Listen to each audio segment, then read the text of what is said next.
बाबासाहेब सांगतात 100 वर्ष शेळी म्हणून जगण्यापेक्षा एकच दिवस जगा फक्त वाघ म्हणून जगा. परंतु बाबासाहेब एका पुस्तकात लिहितात शिक्षण हे वाघिणीचं दूध आहे.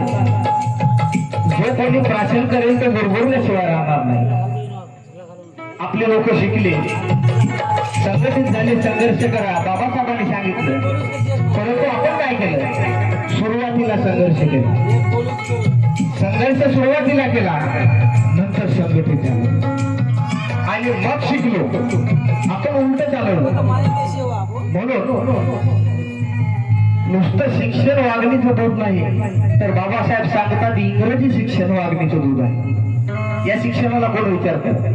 आज आपल्या शाळेची परिस्थिती पहा. जिल्हा परिषद शाळेची साधे त्याला आकडेमोड करता येत नाही, साधं वाचता येत नाही. शिक्षणाचा दर्जा इथल्या व्यवस्थेने ढासळवला, कारण गरीबांना या लोकांना शिकू द्यायचं नाही. शिक्षण क्षेत्रात गोंधळ झाला म्हणजे इथल्या पिढ्या बर्बाद झाल्याशिवाय राहणार नाही. परंतु त्या काळात बाबासाहेबांनी काय केलं? कालची स्त्री मुकाट्याने गेली सती, कालची स्त्री मुकाट्याने गेली सती, परंतु आजची स्त्री बनली भारताची राष्ट्रपती. कोणी विचारला असता?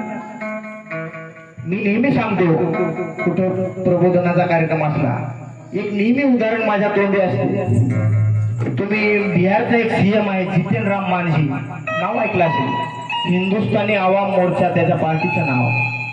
जितेन राम मांझी त्या बिहार मधल्या मुसाहर कम्युनिटी, म्हणजे मुसाहर नावाची एक शेड्यूल कास्ट मधली जात आहे.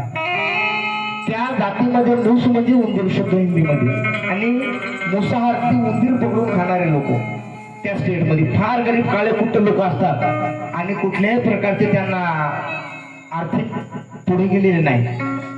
तो माणूस बिहारचा सीएम 8 महिने राहिला, शेवटी काँग्रेसनं राहू दिलं नाही. परंतु त्या सामान्य माणसाला त्या गादीवर पोहोचवणारा बाबासाहेबाचा कायदा आहे. म्हणून आयुष्य वळून टाकले तू आम्हावर, टाकले तू आम्हावर, आयुष्य वळून टाकले तू आम्हावर, आयुष्य वळून टाकले तू आम्हावर, वळून टाकले तू आम्हावर, आयुष्य वळून टाकले तू आम्हावर, आयुष्य वळून टाकले तू आम्हावर, आयुष्य वळून, आयुष्य वळून टाकले तू आम्हावर. भीमानी सुवार तुझा, भीमानी सुवार तुझा चालाला प्रमाद, भीमानी चार तुझा चालाला प्रमाद, भीमानी चार तुझा चालाला प्रमाद, भीमानी चार तुझा चालाला प्रमाद. काल मुजरेच केलेले माझ्या मेलेल्या बापाने, काल मुजरेच केलेले वामनदादा लिहितात माझ्या त्या मेलेल्या बापाने, परंतु लोक मुजरा मला करतील. त्या भीमाच्या प्रतापाने होतो मातीत पडलेला, होतो मातीत दडलेला, माझे सोनेच केले रे एका मोठ्या सराफाने.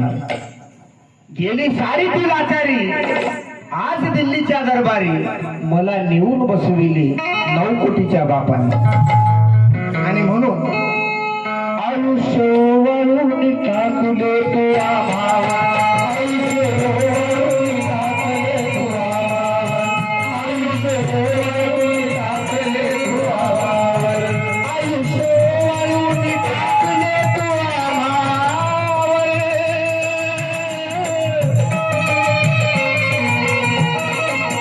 आयुष्य वळून, आयुष्य वळून टाकले तू आम्हावर. भीमानी सुवार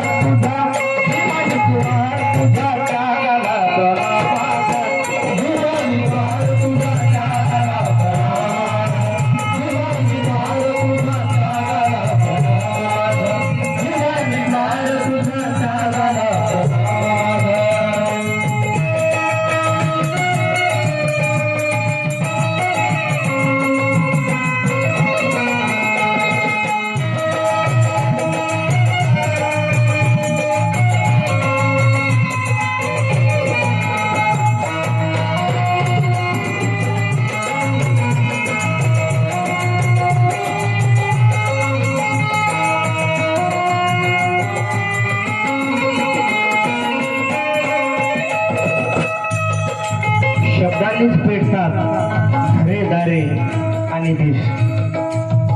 एक दलित कवी आहे वामन निंबाळकर, तो काय शब्दांनीच पेटतात घरे दारे देश आणि माणसे सुद्धा. शब्दांनीच पेटतात घरे दारे देश आणि माणसे सुद्धा. शब्द विझवतात आगही, शब्द विझवतात आगही शब्दांनी पेटलेल्या माणसाची.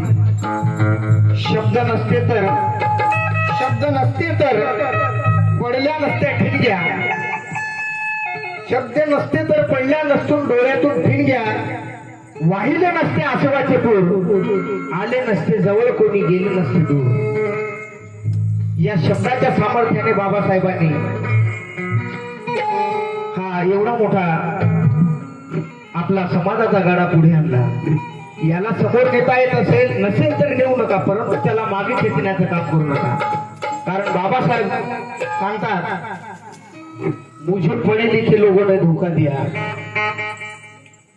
बाबासाहेब का म्हणतात 1956 ला आग्रा येथे भाषणात बाबासाहेब म्हणतात मुझे पढे लिखे लोगों ने धोखा दिया. कारण त्या काळात बाबासाहेबांनी सांगितलं आग्र्याला, मुझे मेरे समाज का काम करने के लिए और बंधों की जरूरत है, मुझसे ये बोझ उठाया नहीं जाता. म्हणून बाबासाहेबांनी सरकारला विनंती केली आणि